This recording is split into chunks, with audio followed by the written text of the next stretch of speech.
வணக்கம். நான் சிறுபிள்ளையா இருக்கிறபோது இந்தி படம் பார்க்குறப்பெல்லாம், வீரத்தின் உருவமாக ஹீ-மேன் அப்படின்னு அப்படி ஒரு கேரக்டர். எப்படி சக்திமானோ அது மாரி ஹீ-மேன் மாரி இருந்த ஒருத்தர் யாருன்னு கேட்டீங்கன்னா, அவர் தான் தன்னுடைய 89 வயதில் மறைந்து போன தர்மேந்திரா அவர்கள்.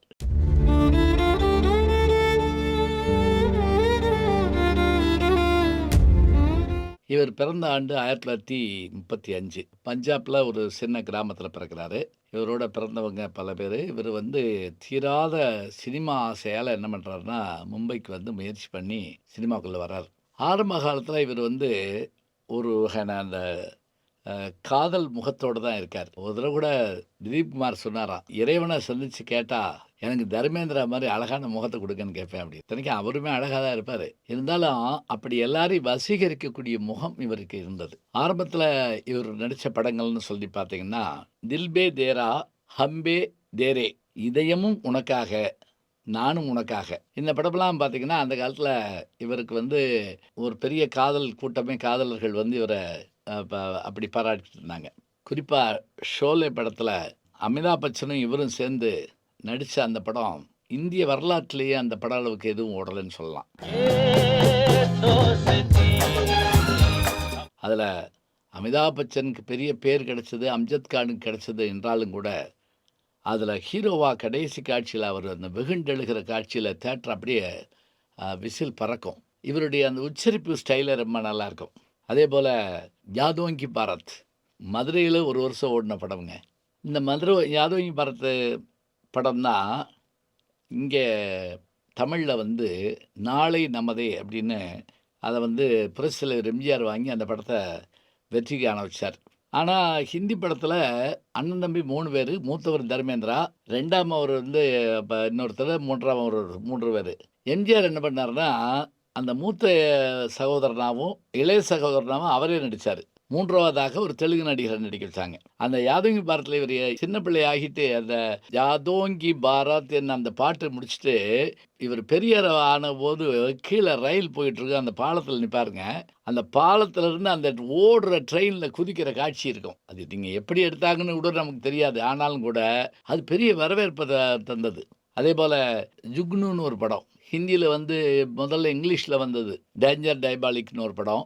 அதாவது ஒரு வைரத்தில செய்யப்பட்ட ஒரு மீன வந்து ரொம்ப பயங்கர பாதுகாப்பா வச்சிருப்பாங்க. கரண்ட் ஷாக் அடிக்கிற மாரி கேமரா அப்படி இப்படிலாம் வச்சிருப்பாங்க. அத அந்த ஆங்கில பட கதாநாயகன் எப்படி தலகலா அப்படி கயர்ல வந்து அவன் திருடுறாங்கிறது தான் அந்த படம். அத அப்படியே ஹிந்தியில தர்மேந்திரா பண்ணா, தமிழ்ல வந்து இனிய நண்பர் பத்மஸ்ரீ கமலஹாசன் அவர்கள் குருங்கிற படத்துல பண்ணியிருப்பாரு. பறந்தாலும் விடமாட்டேன்னு கூட அந்த பாட்டு வரும். பறந்தாலும் விடமாட்டேன். இப்ப இந்த மாதிரியான படங்கள் எல்லாம் இவருக்கு பெரிய பெரிய வெற்றிய குடுத்தன. நல்லா சொன்னா, இவர் 1975, 87க்குள்ள இவரு ஒரு ஆண்டுக்கு 10 படம் நடிச்சாருனாங்க, 9 படம் வெற்றியாகும் அல்லது 7 படம் வெற்றியாகும். சூப்பர் ஹிட் படங்களா வரும். எல்லா கதாநாயகியும் நடிச்சார்.